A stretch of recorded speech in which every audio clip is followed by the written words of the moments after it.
because of the way they're coming across the channel through people's phones. That is the biggest frustration of all, and that's why people want to see the government being able to get a grip on this. But so much of this is out of the government's immediate control, whilst France allows people effectively to get into boats and come across the channel. And when they do intercept them, as they've increasingly done, they don't arrest them, so they are free to come back another night with a new boat and try their luck again, and they only have to get lucky once. Sorry, forgive me for interrupting. What is the current situation with the processing of those who arrive? Because they're not being returned if they come from dangerous countries, but their claims are no longer being processed, are they? They're simply disappearing into the ether. Well, there are three parts to this, of course, to solve this problem. It's stopping them getting a boat in the first place, then it's processing those claims of people who do arrive here but will not have a genuine opportunity for asylum, and then it's how you deport them. So you're right, we have this problem at the moment that anybody coming across under new regulations are effectively in limbo. They will be arrested, and then they will be either kept in a detention centre, depending on who they actually are and if they've got any previous form, or they will be allowed out on bail, but subject to being deported as and when they can be deported. But of course the big problem here, as you know, as we've just heard, is those people coming from countries where it's virtually impossible to deport them because the authorities there will not physically let them off the plane, or they'll be instantly put in jail, and there are human rights issues as well. That's the frustration. Whereas we are deporting a lot more people than we were to those countries where we do have returns agreements, and we need more of those. That's more successful. There's still an awful lot where we can't effectively deport them, and they're in limbo. That's why we need the round of policy to come in as quickly as possible. Well, thank you very much indeed, Tim Dawson. Have you heard the one about the all-Muslim, all-women comedy act? No? Well, brace yourselves, because the comedy queens are coming. 6 Muslim women playing so-called halal gigs, no alcohol allowed. And along the way, they are busting apart nearly every dreary cliche there is about Muslim women. Shazia Mirza is one of the comedy queens. Who on her world tour, she shared some of the stereotypes of Muslim women. She hopes this tour might dispel. Ever since I've been a Muslim woman, which is all my life, I've had cliche after cliche. Oh, well, you have to have an arranged marriage. Does your mum and dad know what you're doing? Are you a plant? Are you going to become a jihadi bride? And they don't stop, really. There's always a new one every year. Oh, Donald Trump said recently, oh, well, at least you don't have to wear makeup. Jack, take off your veils. Straw. Boris Johnson, oh, they all look like bank robbers. I've been asked these things genuinely. Are you related to Shamima Begum? Do you know why she went? Who do you think did 9/11? Why do you think they did it? The thing is, I don't feel the need to explain myself. I feel that the best way to represent myself and other Muslim women is just to be as funny as I can. I feel that people will see me as just a person rather than as a walking, talking documentary Muslim woman. You do have a target audience, though, don't you? You have women-only audiences, and your shows have been described as halal comedy. You don't have alcohol served during the gigs, which is quite rare for comedy gigs, I suppose. You're trying to get a message out, or trying to entertain, at any rate, a certain group of people. When I have been the only Muslim female stand-up comedian on the comedy circuit for a very long time, I did do a lot of women-only gigs. The women-only aspect is not a new thing. The new thing is that they are halal. There are no men. In comedy clubs, it's often, in my time in comedy, it's often been mainly men. I just feel that the audience being all women, much freer. They are able to laugh more without restrictions, especially Muslim women.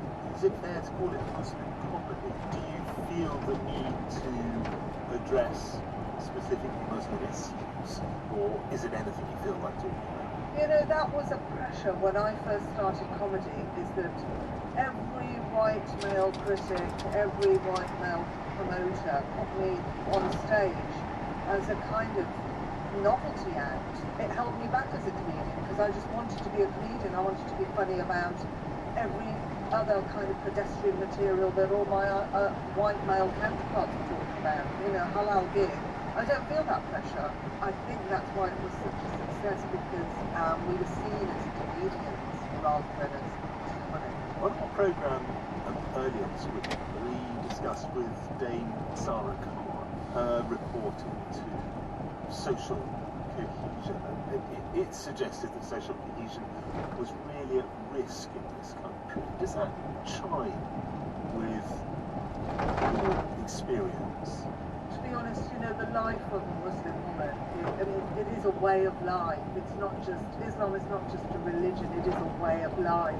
And in that sense, there are a lot of things that Muslim women can't do or won't do or won't feel comfortable doing, i.e. going to a pub, going to a comedy night in a pub. They are segregating some Muslim women.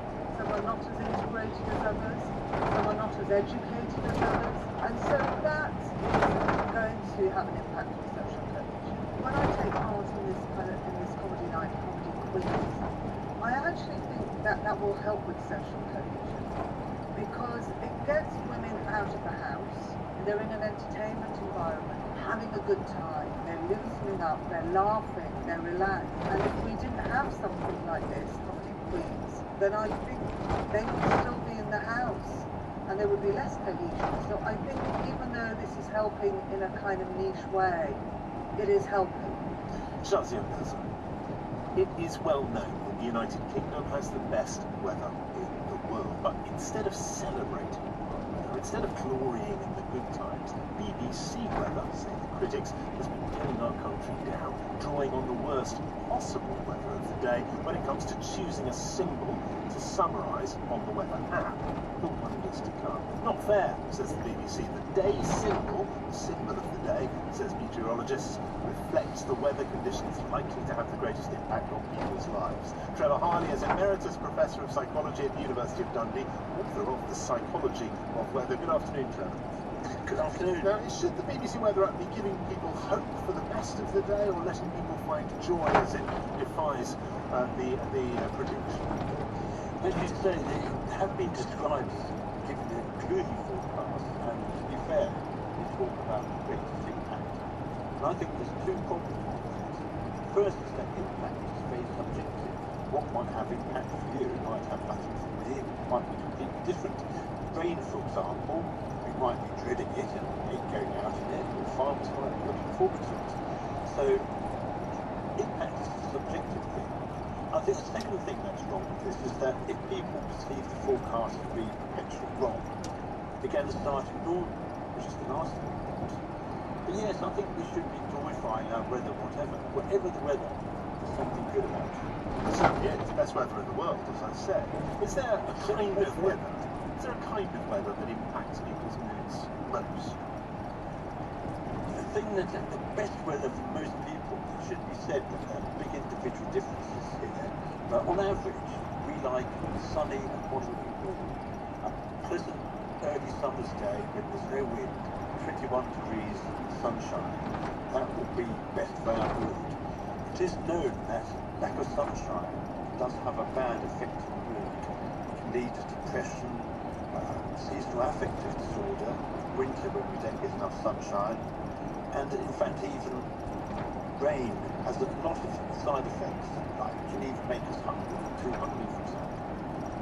We will have to leave it there. There is clearly much meat on this bone, as there always is with any good weather story. Trevor, thank you very much. The weather itself is sunshine and showers in Wales and central and southern England, cloudy elsewhere with rain in northern England, southern Scotland and Northern Ireland. PM's at 5. This is Johnny Dyke. That's the world at 1:45. The direction was by Matt Cadman and the editor Sophie Walker. Now on BBC Radio 4, the author and criminal psychologist Dr. Julia Shaw begins a new series. Each day this week she explores what happens when science comes to court in Experts on Trial. When experts clash in court, it can be hard to know what to do with the contradictory information. This is made even harder when the case is particularly tragic, like when a parent is suspected of killing their own baby. In the case of Baby Zed, one expert witness expressed her view on shaken baby syndrome, namely that it doesn't exist. which landed her in a legal, professional, and public battle. She says she was being penalized for challenging the status quo, but her critics argue that she is dangerously out of touch. I'm Dr. Julia, author, criminal psychologist, and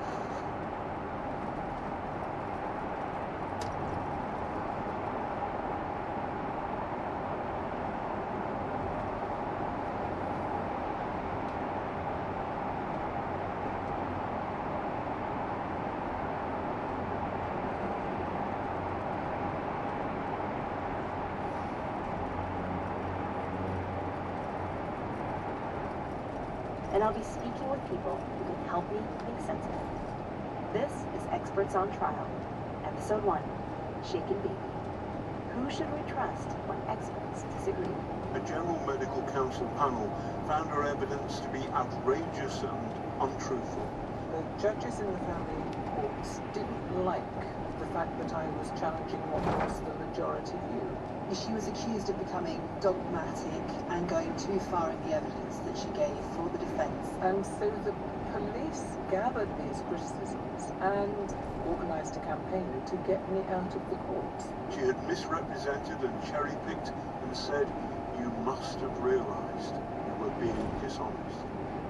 The case of Baby Zed was a trial by experts, and it started in 2008. Dr. Squire was one of 9 medical experts who was asked to weigh in. This is not that unusual in medical cases, partly because experts need to have such deep and specialized understanding. So you often don't just need one expert, you need a separate expert for each different piece of evidence that you're trying to interpret. When lawyers decide that an expert witness is needed for a trial, they approach potential specialists and ask if they want to take on the case. Many say no, partly because most have full-time jobs, for example as medical practitioners or in academia. This makes volatile court dates difficult to accommodate. Adding to that, what in courtroom TV dramas is presented as excitingly high-profile, in reality often involves sifting tediously through hundreds of documents, having your expertise thoroughly questioned in public, and, if you're particularly unlucky, being attacked by the press. The real question should be, why does anyone take on this work? I think most of us do it because we think it's important for research in scientific settings to have practical relevance. When Dr. Squire took on the case of Baby Zed, she was a pediatric neuropathologist working in a hospital. She had all the relevant degrees, was an honorary clinical lecturer at the University of Oxford, and she'd published extensively in academic journals. With this impressive background, she was asked to be an expert witness for the case. Here are the details she was presented with. In 2007, on the night in question, a fast response paramedic went out on an emergency call. At the scene, he found an unresponsive baby boy and a woman who was, as detailed in the judgment, crying hysterically next to him. The paramedic started CPR, which was continued in the ambulance and then in the hospital, where the baby's heartbeat and pulse returned. The baby was saved, and he was transferred to another hospital, but a day later, his heart stopped. Baby Zed died on the 1st of November 2007. Baby Zed had displayed signs of something called the triad, 3 indicators that his death may have been the result of inflicted injury: a decrease in blood flow or oxygen to the brain, bleeding between the skull and the brain, and bleeding behind the eyes. When an infant has all 3 of these injuries, it is seen as being diagnostic of a non-accidental head injury. It's widely accepted that this specific set of injuries comes from shaking an infant, which violently moves the brain within the skull, damaging the brain and related veins. That's why non-accidental head injury is also called shaken baby syndrome.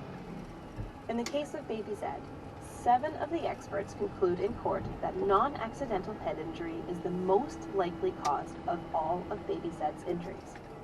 This places the blame for the death on the mother. Dr. Squire and another expert disagree with them. They say that while it's possible that the injuries are due to being shaken, it is, to use her word, unlikely.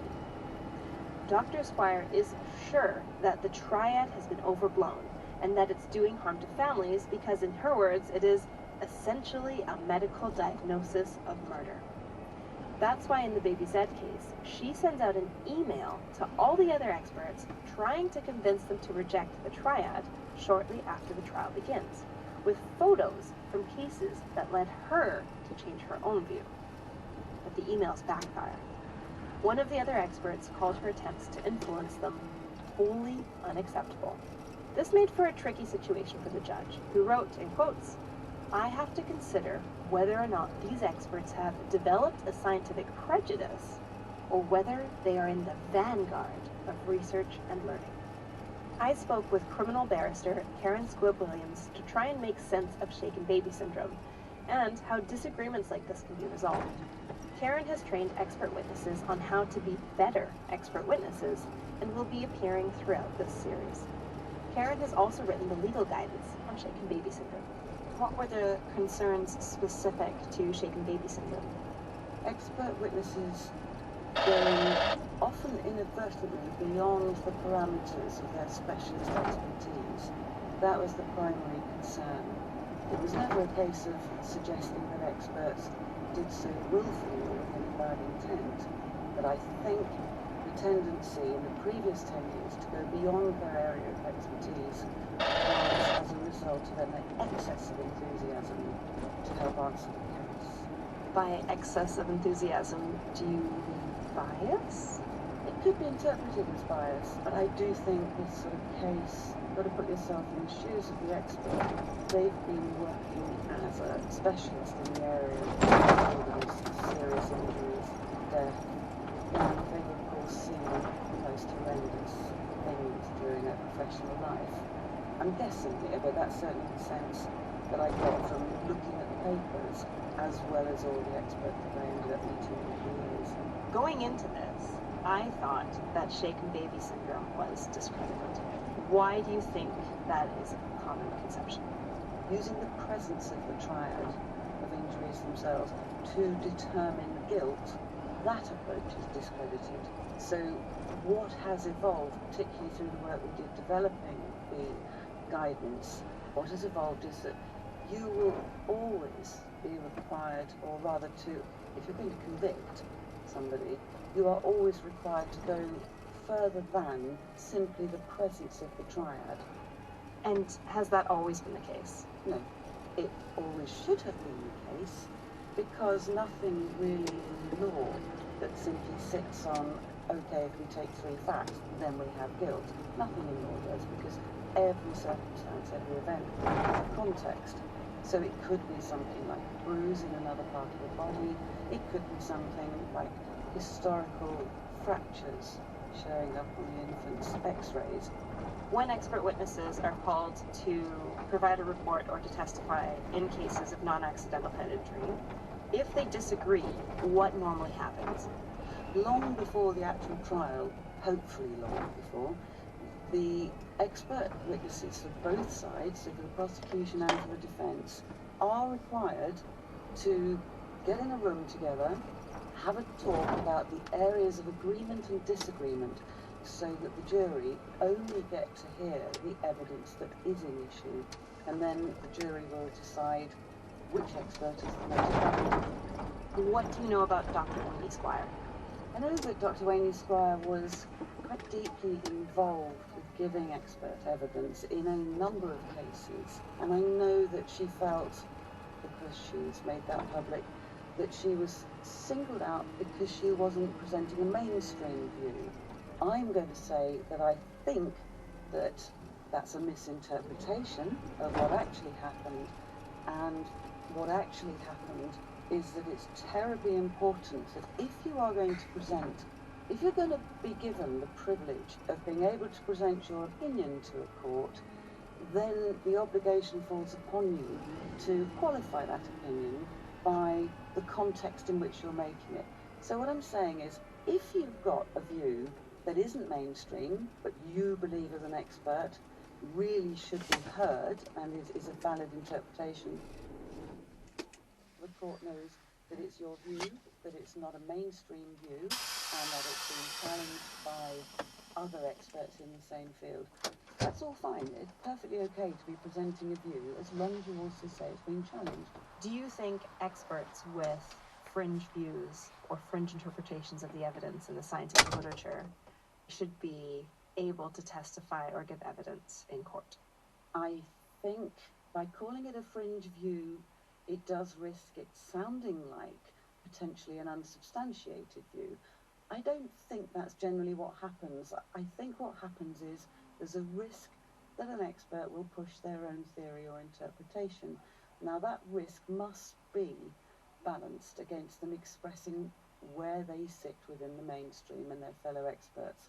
I think the sensible and safe way is to allow innovation into the courts as long as it's made very clear the context of what this novel or fringe theory might be.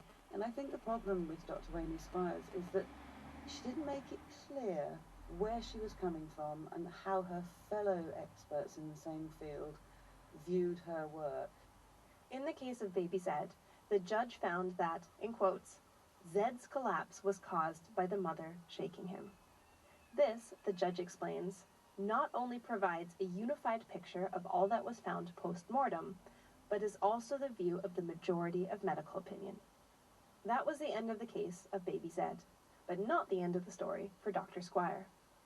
Over the next 6 years, she was accused of bringing the medical profession into disrepute, making statements outside her field of expertise, insufficiently relying on evidence, and that some of the academic papers she relied on did not actually support her opinion.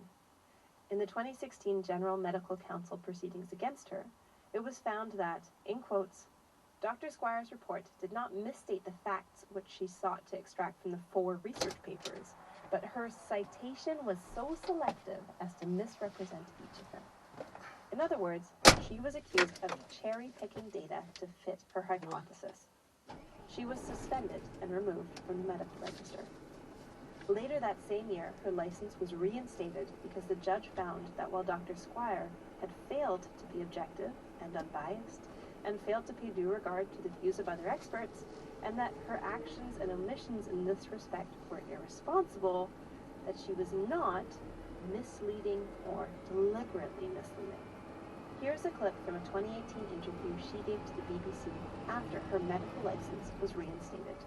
That was very tough. I remained criticised because I went outside my area of expertise and because of the way I cited scientific literature. And I have read that judgment again and again. It's written in typically legal terms, and I'm still not sure that I can make sense of it. So I still feel a little stunned, and I feel it's a little unfair.